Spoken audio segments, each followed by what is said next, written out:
No matter how many times I go riding, I always get so excited. It's like always something new. It's just awesome.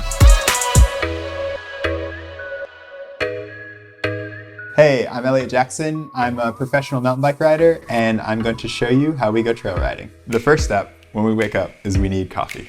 That's like step 1, probably step 2 and step 3, maybe step 4, and then like down the line there's some like riding going on. This is our bladder for our hip pack, and you can just like take quick swigs. I like to have a lot of water. So the first thing is bibs. You need to make sure that you can be comfortable the whole time you're riding. So they have this pad at the bottom. I love wearing long sleeve jerseys, and then our knee pads. I wear gloves, socks. I don't know if any of you have ever worn socks, but they're good. I take a multi-tool with me. We're always gonna be wearing a helmet. You don't have to have expensive stuff. It's really about making sure you're safe so you can go out and have fun. I usually go over the cockpit, make sure my brakes are working, make sure the tires aren't flat, make sure the bolts are tight, and we are off. It's all about being prepared before you get up to the trail, because once you're there, you're there.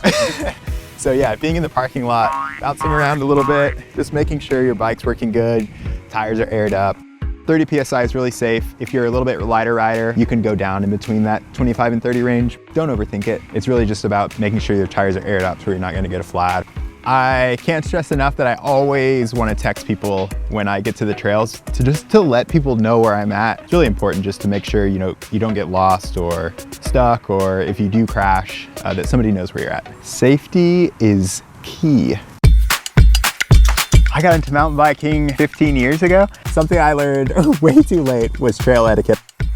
You really want to make sure when you're checking out lines that you're looking up the trail, or you have somebody scouting for you and letting people know that somebody is there.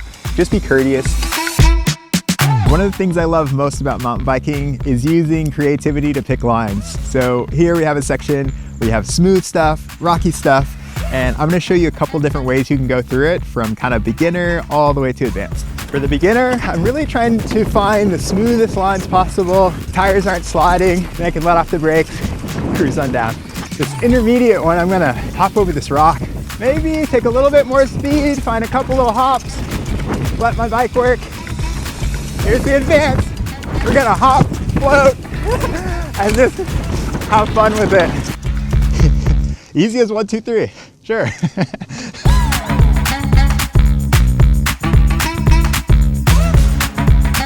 If I could say one thing to encourage people to get outside and ride their bike, it would be have fun. I love being outside because it gives me a sense of freedom, and I feel like the bike was a gateway into the outdoors. I wasn't ever like a camper or anything like that, and the bike let me experience things that I wouldn't have otherwise. I'm Eliot Jackson, and this is how I go.